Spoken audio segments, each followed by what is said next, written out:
kembali dalam cerita. Sebentar tadi kita menceritakan berkenaan dengan kisah-kisah warga setempat di Sabah bersama Syah Hairizal. Gambar ini diambil oleh Syah Hairizal sewaktu membuat liputan pagi tadi di kawasan Tambunan dan juga Keningau. Isu-isu yang dihadapi oleh warga tempatan di sana, rumah yang mereka duduki dan sebagainya. Inilah peri pentingnya mengapa kita perlu membuat keputusan dan mengundi pada pilihan raya.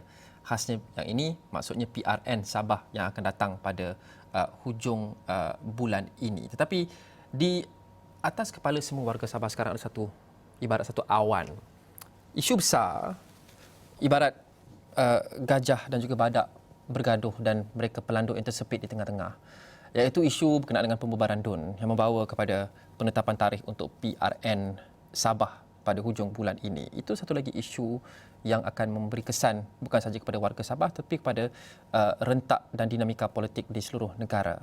Kita mahu bersama dengan Fauzi Suhaimi yang berada di Istana Kehakiman Putrajaya. Kes ini sudah pun bergerak daripada Sabah ke Putrajaya dan bekas Ketua Menteri Tan Sri Musa Aman ada mengemukakan cabaran terhadap keputusan untuk membubarkan DUN sebelum ini.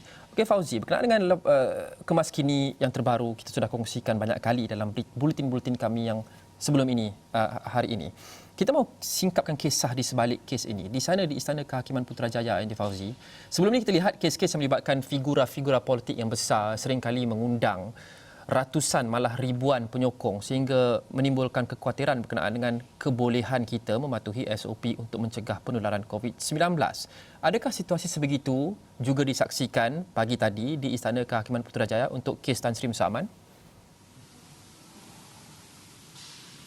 Ya, baik. Terima kasih Lokman. Saya dengan rakan setugas Ridha masih lagi berada di sini dan keputusan kehakiman di mana cabaran ataupun Mahkamah Rayuan telah pun membuat keputusan menolak rayuan 33 adun termasuk Tan Sri Musa Aman iaitu bekas Ketua Menteri Sabah untuk mencabar keputusan Mahkamah Tinggi Kota Kinabalu berkaitan pembubaran Dewan Undangan Negeri DUN Sabah, di mana secara tak langsung di sini proses pilihan raya negeri akan berlangsung seperti biasa seperti mana yang diumumkan oleh SPR sebelum ini. Okey, baik Lokman, berkaitan dengan situasi ataupun keadaan di sekitar Istana Kehakiman di sini sejak pagi tadi lagi prosesnya berjalan lancar dan kehadiran di kawasan ini juga sangat-sangat limited dan pada pandangan saya ataupun pemerhatian saya orang ramai ataupun yang sebelum ni berlaku di mahkamah lain di sini agak kurang, di mana penyokong-penyokongnya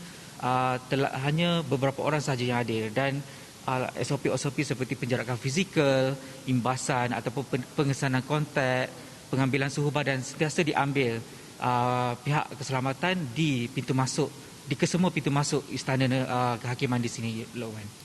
Fauzi, di sebalik segala berita yang Fauzi bawakan dan perkembangan terkini yang Fauzi bawakan sejak pagi tadi dari Putrajaya, apa antara kisah-kisah di sebalik tabir? Kerana wartawan berkampung di situ berjam-jam, kadang-kadang sehari suntuk dan mereka dengar, mereka lihat banyak perkara yang mungkin tak dapat dilaporkan dalam berita ataupun tak sempat untuk dilaporkan dalam sari berita utama. Apa antara cerita-cerita di sebalik berita, kisah-kisah di sebalik tabir yang Fauzi saksikan sepanjang hari ini, sejak pagi? Antara kisah yang selalu common ataupun menjadi kebiasaan bagi dalam dunia kewartawan ini adalah menunggulah di mana walaupun proses prosiding dijangka bermula pada pukul 12 tengah hari tadi, namun ianya berlaku susulan kelewatan kehadiran daripada Tan Sri Musa Aman sendiri, di mana ia tiba di sini kira-kira pukul 12.45 kalau maafkan saya, kira-kira pukul 12.45 tiba di kawasan di kamar bicara dan prosesnya dan situasi menunggu tu sentiasa berlaku dan sentiasa dirasai para pengamal media di sini. Dan selain itu hasil tinjauan di sini yang saya boleh kongsikan, di mana semua petugas media juga turut berada di sekitar kawasan ini dan penjarakan sosial, penjarakan fizikal yang saya kongsi tadi pun tetap dipatuhi dan sentiasa diingati pihak berkuasa yang ditugaskan di kawasan ini. Kadang-kadang antara yang di balik tabirnya yang kadang-kadang wartawan akan terdengar sementara menunggu adalah perbualan antara individu-individu yang terlibat dalam kawasan itu. ada bibit-bibit perbualan yang Fauzi dengarkan yang menarik untuk kongsikan bersama kami? Nah, baik.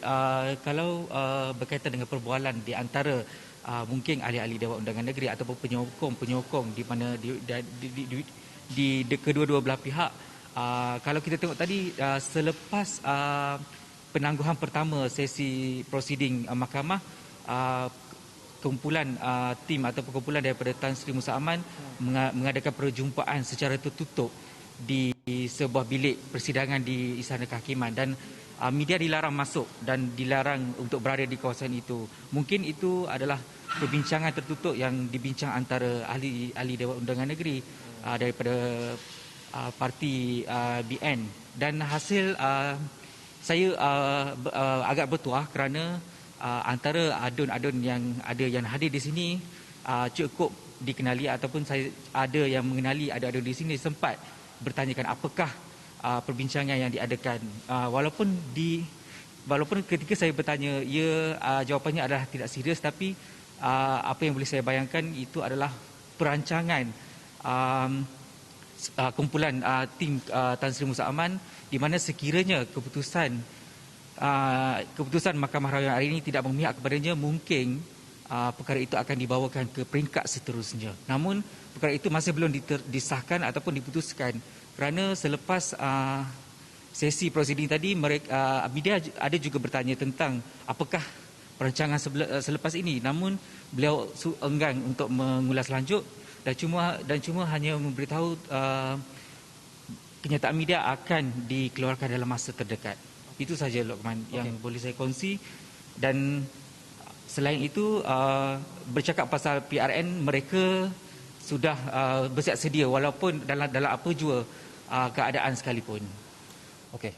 Jawapan rasminya adalah masih lagi belum pasti. Itu yang kita pegang. Apa-apa pasukan Tan Sri Musa Aman, baik pasukan defendant ataupun plaintiff, mereka akan buat kenyataan secara rasmi dan kita akan pegang pada itu. Tapi itu hanyalah pemerhatian, Fauzi. Terima kasih, Fauzi. Fauzi akan terus berada di sana untuk membawakan kepada anda perkembangan terkini dari Istana Kehakiman Putrajaya sehinggalah malam ini dalam Awani 7.45.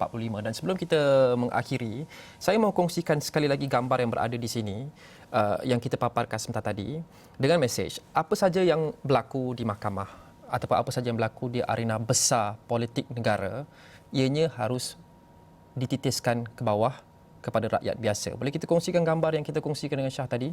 Kita kongsikan gambar di sini. Ini adalah mereka yang sememangnya menjadi pengundi dan juga mereka yang pemegang taruh terbesar. Apa saja yang berlaku di arena besar politik negara, semuanya perlu mengambil kira kebajikan mereka, khasnya di Sabah, dan kebajikan rakyat. Kerana itulah tujuan utama wakil rakyat dipilih dan kerajaan ditubuhkan, dan sistem ini kita gembling tenaga untuk laksanakan demi kebaikan semua tanpa mengira ideologi ataupun fahaman politik. Kita tinggalkan anda, kita habiskan cerita dengan mesej itu. Terima kasih kerana menonton cerita hari ini. Saya Luman Haris. Assalamualaikum dan salam hormat. Kita jumpa lagi.